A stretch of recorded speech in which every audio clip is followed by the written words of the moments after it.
अपने बेटे के मोह में आया है या इस घोड़े की जादुई शक्तियों का फायदा उठाने? सच बोल, अगर तू अभी इस घोड़े को यहीं छोड़ दे तो मैं तुझे दुनिया का सबसे अमीर आदमी बना दूंगा। इतना सोना दूंगा कि तेरी 7 पीढ़ियां राज करेंगी।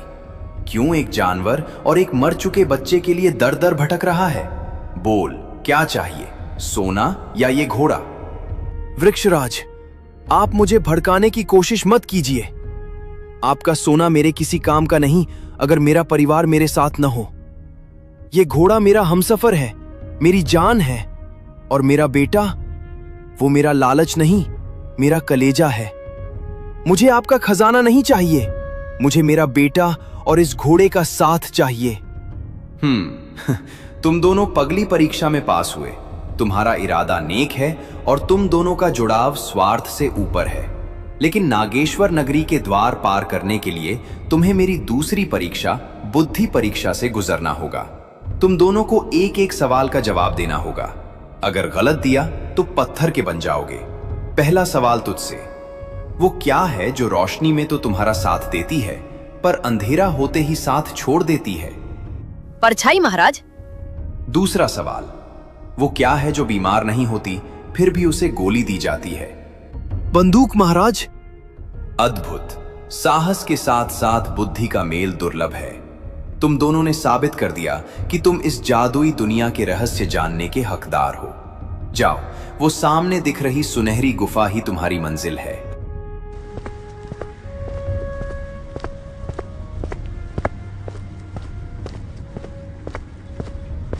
भाई, यहां पहुंच तो गए पर अंदर जाने में पैर कांप रहे हैं।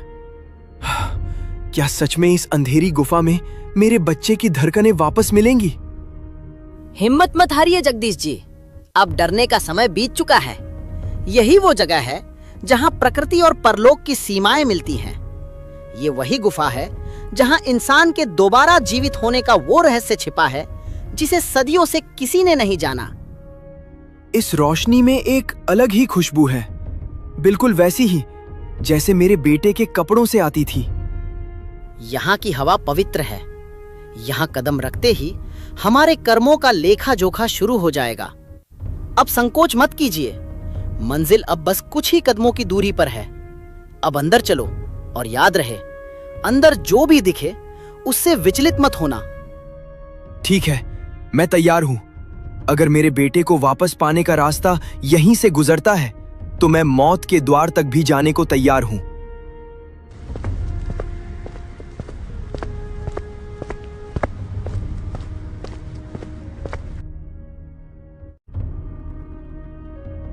ये क्या भाई, हम इतनी दूर, इतनी मुश्किलों को पार करके यहां आए और यहां सिर्फ एक कांच का टुकड़ा है।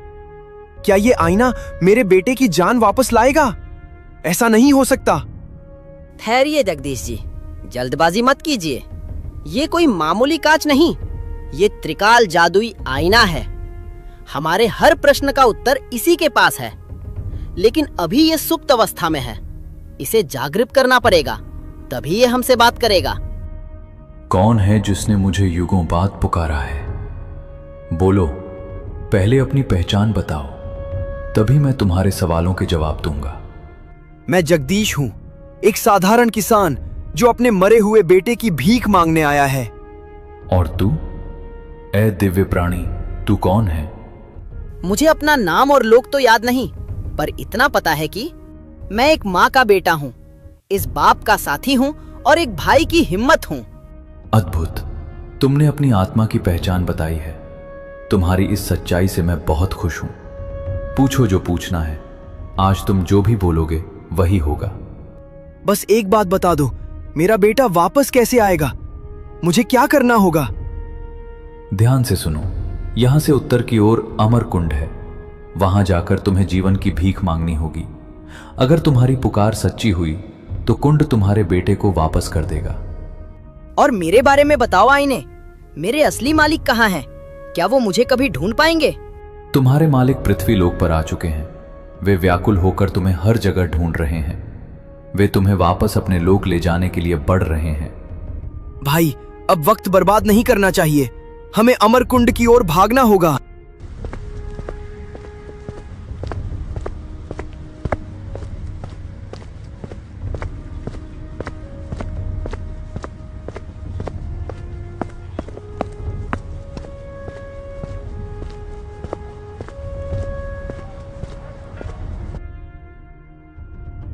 डरो मत इंसानों, मैं तुम्हें खाने नहीं आया। मुझे पता है तुम दोनों अमरकुंड जा रहे हो, पर वहां पहुंचने से पहले तुम्हें मुझसे गुजरना होगा। तुम कौन हो और हमारा रास्ता क्यों रोक रहे हो? मैं भी कभी तुम्हारी तरह एक इंसान था, लेकिन एक भयानक श्राप ने मुझे इस रूप में बदल दिया। आज सदियों से मैं यहां भटक रहा हूं। मैं मरना चाहता हूं, मुझे मौत चाहिए, पर आज तक कोई मुझे मार नहीं पाया। जो भी आता है उसे मैं अपनी रक्षा में मार देता हूं। क्या तुम मुझे मार दोगे? मुझे इस नर्क से आजाद कर दोगे? ये कैसा अजीब और डरावना श्राप है? कोई मरना क्यों चाहेगा? मैं इस श्राप को जानता हूँ। इसे अमर अहंकार का श्राप कहते हैं। ये उस इंसान को लगता है जिसे अपनी शक्ति पर बहुत घमंड हो जाता है। पहले ये उसे अजेय शक्ति देता है और बाद में वही शक्तियाँ उसे मरने नहीं देती। शरीर सड़ने लगता है पर आत्मा कैद रहती है। हाँ घोड़े, तुमने सही पहचाना। अब और सहन नहीं होता, मुझे मार दो। हट जाओ हमारे रास्ते से। मैं यहाँ जीवन की भीख मांगने आया हूँ। मैं नहीं चाहता कि मेरे हाथों किसी की जान जाए। मैं हत्यारा नहीं बनना चाहता। तुम पहले ऐसे जीव हो जिसने मुझे बोला कि मैं मर सकता हूं। अब या तो मुझे मुक्ति दो या फिर लड़ने के लिए तैयार हो जाओ। मारो या मरो। अगर तुम मुझे नहीं मारोगे तो मैं तुम्हें आगे नहीं बढ़ने दूंगा। ठीक है, अगर तुम्हारी मुक्ति का यही एक मार्ग है तो मैं तुम्हें इस कष्ट से आजाद करता हूँ। ओम पूर्णमदः पूर्णमिदं देह बंधनम विमोचय स्वाहा आत्मा ज्योति स्वरूपेण पंचतत्वे विलीयताम।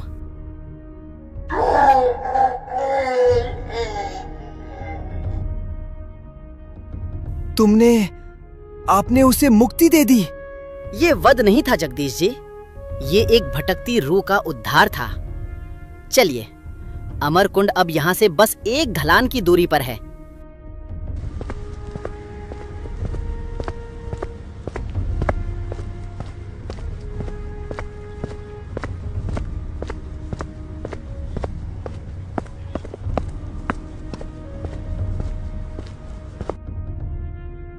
हे अमरकुंड के रक्षक, बाहर आओ। हम यहाँ एक जीवन की भीख मांगने आए हैं।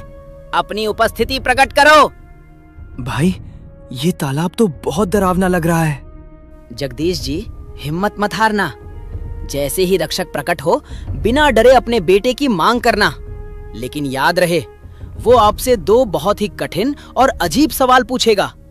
आपकी सच्चाई ही आपके बेटे को वापस लाएगी। कौन है जो मेरी निद्रा भंग कर रहा है? एक अदना सा इंसान और एक परलोक का प्राणी? बोलो, क्या चाहिए? हे नागराज, मैं एक बेबस पिता हूं। मेरे बेटे की असमय मृत्यु हो गई है। कृपा करके उसे वापस कर दीजिए। मैं उसके बिना मर जाऊंगा। जीवन दान देना इतना आसान नहीं जगदीश। तुम्हें मेरी दो शर्तों का उत्तर देना होगा। अगर तुम चूके तो तुम भी यहीं समा जाओगे। पहला सवाल, अगर तुम्हें अपनी माँ और पत्नी में से किसी एक को चुनना हो तो किसे चुनोगे और क्यों? महाराज, मैं माँ को चुनूंगा, क्योंकि पत्नी इस जीवन का सफर तय करने के लिए मेरा आधा अंग है। लेकिन माँ वो जड़ है जिसने मुझे ये जीवन दिया है। पत्नी के बिना मेरा संसार अधूरा होगा, पर माँ के बिना मेरा अस्तित्व ही संभव नहीं होता। जड़ रहेगी तभी तो टहनियां पनपेंगी। उचित उत्तर। अब दूसरा सवाल, यदि तुम्हारे बेटे को जिंदा करने के लिए इस घोड़े का, जो तुम्हारा साथी है, गला काटना पड़े तो क्या तुम मंजूर होगे और क्यों? नहीं महाराज, मुझे ये मंजूर नहीं। मेरा बेटा मेरा कलेजा है, लेकिन ये घोड़ा मेरा धर्म और विश्वास है। यदि मैं एक बेगुनाह की जान लेकर अपने बेटे को वापस पालूं, तो मेरा बेटा एक ऐसे पिता की गोद में खेलेगा जो हत्यारा है। ऐसा जीवन मेरे बेटे के लिए भी श्राप होगा। मैं अपने स्वार्थ के लिए किसी की वफादारी का खून नहीं कर सकता। धन्य हो जगदीश, तुमने मोह पर धर्म की विजय पाई है। ये लो अपना बच्चा।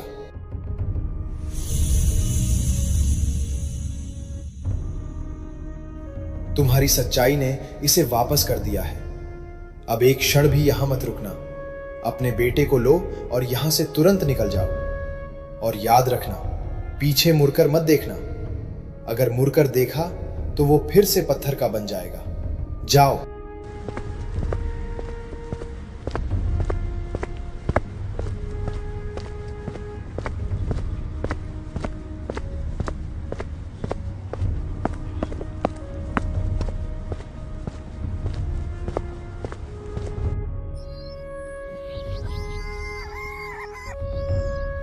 मेरा बेटा, ये मेरा बच्चा है। हे छठी मैया, क्या मैं सपना देख रही हूँ? मेरा लाल, तू वापस आ गया। जगदीश जी, आपने तो चमत्कार कर दिया।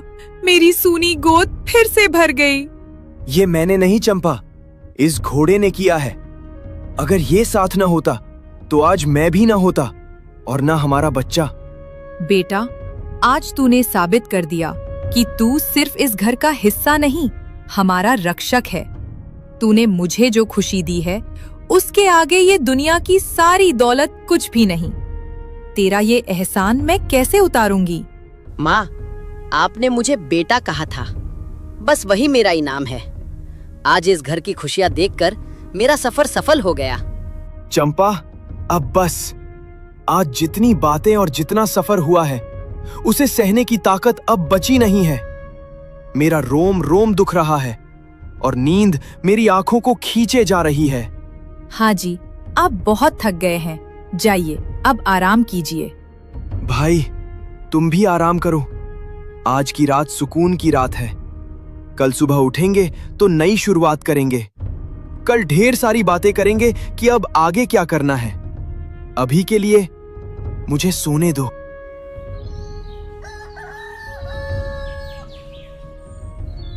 पवन वेग, बाहर निकलो। तुम्हारे वनवास का समय समाप्त हुआ। अब तुम्हें ये घर और ये लोग छोड़कर मेरे साथ वापस चलना होगा। गुरुदेव, आप आ गए। मेरा मन आपको देखकर आनंदित है, किंतु इन लोगों को छोड़ने का विचार मुझे पीड़ा दे रहा है। जगदीश और चंपा ने मुझे उस समय सहारा दिया जब मैं मृत्यु के निकट था। महाराज, विनती करती हूँ, इसे हमसे मत छीनिए। ये सिर्फ एक घोड़ा नहीं, मेरा बेटा है। इसके बिना ये घर फिर से सूना हो जाएगा। पुत्री, मोह त्यागो। ये दुनिया बहुत क्रूर है। ये स्थान इसके रहने योग्य नहीं है। अगर दुनिया को पता चला कि ये घोड़ा बोल सकता है और इसमें दिव्य शक्तियां हैं, तो लालची लोग इसका जीना मुश्किल कर देंगे। इसे सुरक्षित रहने के लिए मेरे साथ देवलोक चलना ही होगा। बेटा, तुमने कहा था कि ये सबकी एक इच्छा पूरी कर सकता है। क्या मेरी इच्छा पूरी नहीं होगी? बोलो माँ, क्या इच्छा है तुम्हारी? मेरी इच्छा यही है कि तुम हमेशा मेरे साथ रहो, मेरे बच्चे की तरह। मैं खोना नहीं चाहती। गुरुदेव, चंपा माँ ने अपनी सबसे कीमती चीजें मेरे लिए दांव पर लगा दी थी। आज मैं अपनी सबसे बड़ी शक्ति का त्याग करता हूँ। आप मेरी आवाज ले लीजिए, मेरी बोलने की शक्ति छीन लीजिए, पर मुझे यही रहने दीजिए। मैं एक साधारण घोड़ा बनकर इनके साथ रहूंगा, ताकि किसी को मेरी असलियत पता न चले और मैं सुरक्षित भी रहूं। मूर्ख, तू अपनी दिव्य वाणी का त्याग एक साधारण इंसान के लिए कर रहा है। तू फिर कभी बोल नहीं पाएगा, कभी अपनी व्यथा नहीं सुना पाएगा। मुझे मंजूर है महाराज। माँ की ममता के आगे स्वर्ग की बोलियां भी फीकी है। ठीक है, जैसी तुम्हारी इच्छा। मैं तुम्हारी आवाज ले जा रहा हूँ। आज से तुम एक मूक प्राणी हो। मैं जा रहा हूँ, लेकिन याद रखना, जब भी कभी भारी संकट आए और तुम मुझे पुकारोगे, मैं वापस आ जाऊंगा। अलविदा।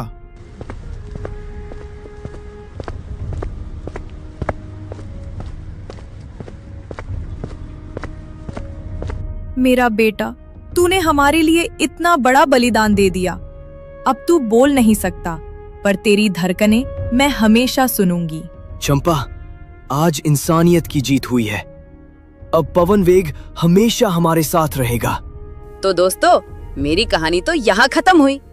मैंने चंपा माँ और जगदीश जी का साथ चुना, क्योंकि प्यार से बड़ा कोई जादू नहीं होता। पर जाने से पहले एक बात तो बताओ, आप लोग मेरी ये जादुई यात्रा दुनिया के किस कोने से देख रहे हैं? मुझे बहुत खुशी होगी ये जानकर कि मेरी कहानी कहाँ-कहाँ तक पहुँची है। जल्दी से कमेंट में अपने शहर या गांव का नाम बताओ।